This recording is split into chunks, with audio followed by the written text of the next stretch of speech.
Hi, everyone. My name is Erin Haar. I'm the marketing coordinator at the Cathedral Choral Society, and I'm here with Jonathan Woody, a renowned and sought-after performer and composer who has worked previously with CCS in the past on our virtual gala.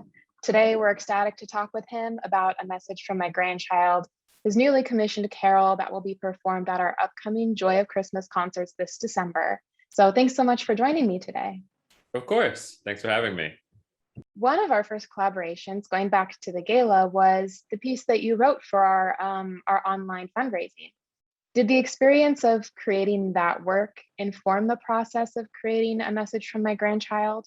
Absolutely. I think the response to that first piece kind of even maybe more than I expected. I mean, I just got so many really lovely comments and feedback that people really enjoyed it. And so I knew that for this next piece, I really wanted to think about the singers in CCS and make sure that I did something that people would actually really enjoy singing, because it was very touching to me that people reached out to tell me that. What's something that you feel like you took into consideration specifically for the singers of CCS that you wouldn't normally take into consideration? Well, I mean, I wouldn't say that I did anything maybe that I wouldn't normally do, but I mean, I did absolutely try to keep the vocalists in mind. I mean, particularly, not to get too technical, but just to make sure that every sort of vocal phrase was really singable, and that it kind of suited each voice part well, to kind of showed off where the voices can really shine and shimmer, and try not to do anything that was, kind of too taxing vocally, because I think that can be really, really challenging in a program that already has probably a lot of Christmas music on it. I didn't want to push anybody beyond a point that they'd be comfortable with. What was it like creating A Message from My Grandchild in the time and space that you did? What events were going on in the country or the world that inspired you to create this work specifically around climate change? A little bit of backstory. I took a long road trip this summer after having been cooped up in my apartment in New York City for, over a year because of the pandemic. And so I was driving around America and I was getting out and, going hiking whenever I could. And I just had this really profound sense of, how important our natural beauty is in this country and in the world, and how important this planet is, to us and to our lives, and all the things that we want to do are reliant on having a planet Earth that we can live on, and that we can sort of sustainably share with the other life that's on this planet. And so I kind of had a little epiphany moment while driving on this road trip, that if I had an opportunity to write a piece at Christmas, where people really take the time to stop for a minute and slow down and think about what's important in life, that I had to do it on this subject matter, which I just think is so important. And honestly, I haven't seen that much music that's really dealt with climate change kind of head on. I mean, I know that there are the composers out there doing it, but I hadn't sung a choral piece, that really tackled this head on.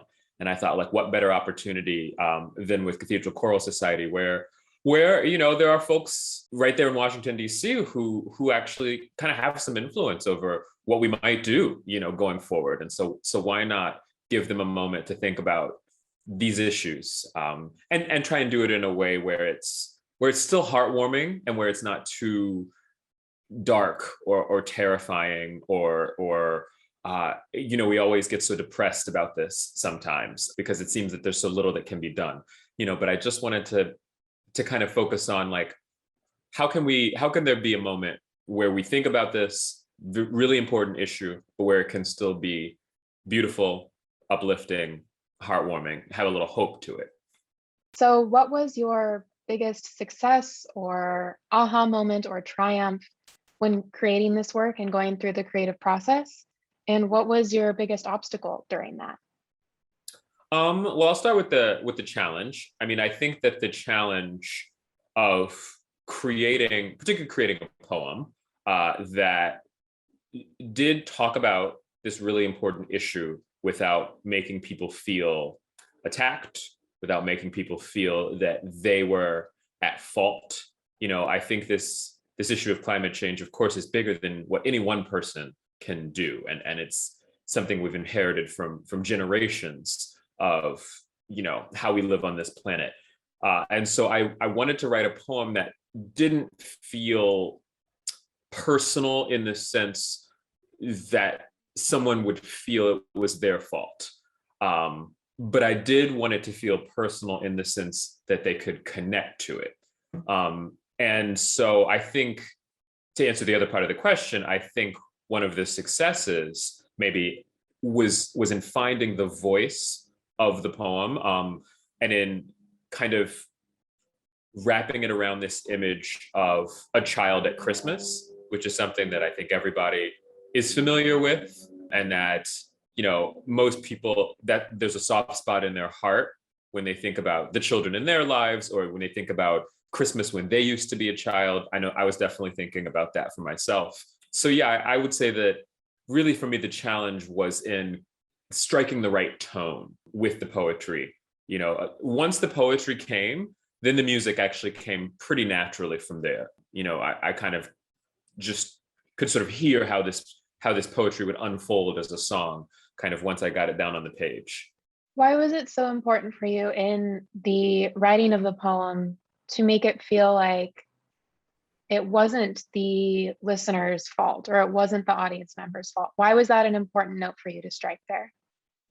Because I think that when we deal with really heavy issues, and there are so many of them in this day and age, I think that the best way for people to kind of personally get involved and get invested is for them not to feel that they're on the attack, or sorry, that they're on the defensive, that they're being attacked. It just seems to happen over and over again that if someone wants to talk about a hard issue, that so often the first reaction is, well, it's not my fault. I didn't do that. Or, I'm not part of the problem. And I think that's just part of our human nature. I mean, nobody wants to feel that they are, part of a problem. Everybody wants to feel that they can at least help things go in the right direction. And so I knew that if I was gonna address a really heavy issue like climate change, that people had to feel that they could buy into it, and that they could be a part of the solution and not a part of the problem. Conjuring up those images of what we all remember about what we love about Christmas. Snow for me has just always been the most magical part of the winter season. I mean, I just love it. And so I knew that if I could find those images that were familiar and that people really resonate with, that I could also make a point about something really serious at the same time. And maybe it wouldn't be just so harsh or so hard to hear. Perhaps this segues into my next question, but what made you decide specifically to write from the point of view of a child? Yeah, I mean, it's some of what I said, but also, of course, Christmas is really special for children. It's really special because of gifts, and because of Santa, and because of snow, and because of decorations and treats and all of these great things. Like I said, I loved Christmas as a kid, and I have really fond memories. But also, people who are children now, and people who, maybe are yet to be born, they're really going to face the impacts of the world that we leave for them in ways that we probably can't even imagine. And so it just really felt right to me. I can see it happening all around us even now, that members of this youngish up and coming generation are really getting active, and really speaking out, and kind of being the leaders on the issue of climate change. Even now, Greta Thunberg, was a 16-year-old when she became a world figure, because of her activism. And so the idea that a child, unfortunately, is going to suffer the consequences of the world we leave for them, to me, that pointed me exactly in the right direction. It's sort of like we have to listen to this from the point of view of children, and think about it from their point of view, and what's the world going to be like for them when they're older, when they're our age. When you think about climate change, what does the future of Christmas look like to you right now? Or perhaps what do you hope it will look like from the impact of activism from pieces like yours from hopefully some positive change and policies going forward? Well, I think that one of the most magical things about Christmas time is the spirit of generosity that so many people find at that time of year. Not just with gift giving, but even just the idea that, you might help somebody out that's a little bit less fortunate, that you might give a little bit of yourself, that you might make a meal or donate a coat or, do something that's gonna kind of just in some small way make the world a little better. And so I wanted to capture that spirit. And I think going forward, that spirit of generosity is what we need to solve these problems. We have to start to think about people besides ourselves and besides, our immediate financial well-being, or the kind of decisions that we sometimes make where we don't keep the bigger picture in mind. And so I hope that with every successive Christmas, whether or not we can kind of really make radical change to kind of stop, some of the global warming that's going on, that at least we can find that spirit of generosity, and thinking about others, thinking about the world beyond ourselves, and maybe carry that through the whole year. But, at the very least, try and find those moments where we can do a little bit of something to make the world a better place. What are you most excited about in terms of seeing A Message from My Grandchild performed live this year? First of all, I'm really excited to hear it sung by human voices. So far, I've only heard it created with the sounds coming out of my computer. So I think it'll just be really exciting to actually hear people sing the work. And particularly with CCS, there's a power to the sound of the choir that's just when you're in the cathedral and it's washing over you, that's just really special. So yeah, I can't wait to hear that with music that I wrote. I still have to pinch myself a little bit every time I hear somebody perform something that I wrote. It's a little bit like, wow, like those people are singing my music, which, usually only exists inside my head. So yeah, I'm definitely really, really excited about that. The other thing I'm excited about is to get to experience it with my family. My family is mostly in the DC area, so I'll get to actually go to the performance at the cathedral with my parents and other family. And so that'll be really, really sweet and special for me. I don't always get to see them right around Christmas time because I'm often busy performing in other places. So to have a moment where I can actually really spend the time with my family and hear this music all together, I'm looking forward to that. Thank you so much again, Jonathan, for joining us. We really appreciate it, and we are so excited to be performing your piece, This Joy of Christmas. I'm really, really looking forward to it.